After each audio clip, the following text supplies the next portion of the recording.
अस्सलामुअलैकुम दोस्तों। Usman Ali reality of life के देखने वालों को खुलूस भरा सलाम। नए नाज़रीन से गुजारिश है कि वह मेरे चैनल को सब्सक्राइब करें और घंटी के बटन को दबा दें ताकि मेरी नई वीडियोस आपको आसानी से मिल सकें।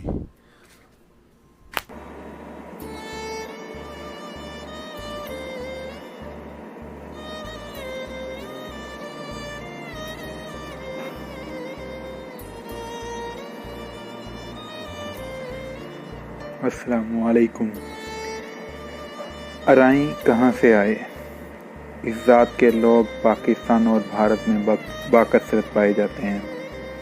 आप में से बहुत से अराई कौम से ताल्लुक़ रखते होंगे।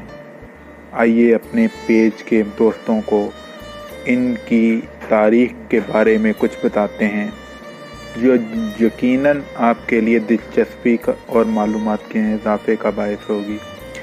जहन में रहे, ज़ात सिर्फ हमारी पहचान के लिए होती है, इस पर फ़ख्र करना मुनासिब नहीं।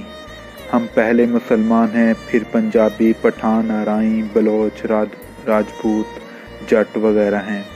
अल्लाह के नज़दीक तुम में से बेहतरीन वो है जो मुत्तकी है। अब अपने मौजू की तरफ आते हैं।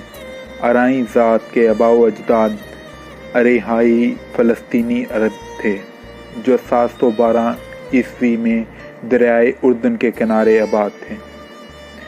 शहर अरीहा से हिजरत करके आए थे। मोहम्मद बिन कासिम के साथ बरसगीर में दाखिल होने वाली फ़ौज की तादाद 12,000 थी, जिसमें से 6,000 अरेहाई थे। मोहम्मद बिन कासिम तकरीबन 4 साल तक सिंध में रहे। इसी दौरान गवर्नर इराक़ हज्जाज बिन यूसुफ और खलीफा वलीद बिन अब्दुल मालिक के यके बाद दीगरे इंतकाल हो गया। खलीफा सुलेमान बिन अब्दुल मालिक ने तख्त नशीनी के बाद हज्जाज बिन यूसुफ के ख़ानदान पर सख्त मज़ालिम ढाए। इसी दौरान इसने मोहम्मद बिन कासिम को भी हज्जाज बिन यूसुफ का भतीजा और दामाद होने के जुर्म में गिरफ्तार करके अरब वापस बुलाया, जहां वो 7 माह कैद में रहने के बाद इंतकाल कर गए। खलीफा की इन ज़ालिमाना कार्रवाइयों की वजह से रिहाई फ़ौजियों ने अपने आबाई वतन वापस जाने और बरसगीर में ही क़याम करने का फ़ैसला कर लिया। खलीफा के अताब से बचने के लिए उन्होंने फ़ौज की मुलाजमत छोड़ दी और खेती बाड़ी को अपना ज़रिया मुआश बना लिया। कुछ अशरों बाद वो आहिस्ता आहिस्ता वस्ती और मशरकी पंजाब की तरफ चले गए और वक्त के साथ साथ उनकी अगली नस्लें पूरे बरसगीर में फैल गईं। अरिहाई या अल राई से अराई सदियों तक गैर अरब इलाके में रहने और मकामी आबादियों के साथ गुल मिल जाने की वजह से अरब अरिहाई जहां अपनी अरबी ज़बान छोड़कर अजमी हो गए, वहाँ उन्होंने बरसगीर की मकामी ज़बानों पर भी गहरा असर छोड़ा। यही वजह है कि बरसगीर की ज़बानों में बेशुमार अरबी अल्फाज शामिल होते चले गए। मकामी लोगों के लिए अरबी के हरफ हे का असल तलफ़्फ़ुज़ करना मुश्किल था और लफ़्ज़ रिहाई वक्त के साथ साथ अराई, फिर अराई और फिर बिलाखिर अराई बन गया। एक दूसरे इम्कान के मुताबिक पहले अरिहाई लफ्ज़ अल राई से तब्दील हुआ, जो अरबी का ही एक लफ्ज़ है जिसके मानी चरवाहे के हैं।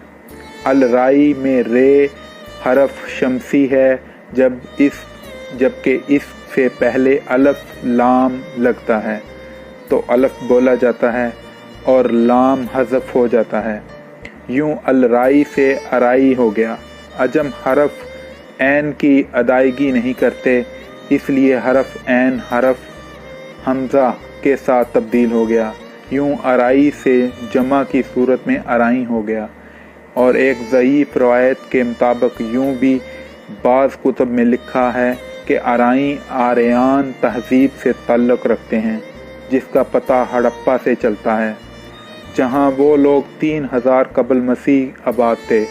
इसके अलावा एक और रवायत भी मौजूद है कि ये लोग वस्त एशियाई रियासतों से बरसगीर आए थे। مذکورہ بالا ضعیف روایت کی تردید میں آج کی ارائیں ذات کو ماضی کے ارہائی ثابت کرنے والے کہتے ہیں کہ برصغیر میں بسنے والے دیگر مسلمانوں کے برخلاف ارائیوں کی 100% آبادی مسلمان ہے۔ اگر یہ کسی آریان تہذیب کی نسل سے ہوتے تو دیگر نو مسلم ذاتوں کی طرح ان کی اتنی کثیر آبادی کا 20-30% حصہ یقیناً ہندو یا سکھوں پر مشتمل ہوتا۔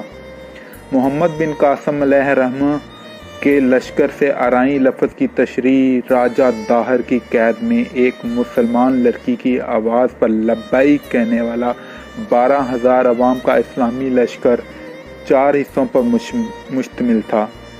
پہلا حصہ نام مقدمہ الجیش تھا، جو کہ تھوڑے سے آدمیوں پر مشتمل تھا اور لشکر سے 3-4 میل آگے سے راستہ کی رہنمائی کر رہا تھا۔ باقی دائیں طرف کا لشکر میمنہ اور بائیں طرف کا والا میسرہ اور درمیان والے لشکر کا نام کلب تھا۔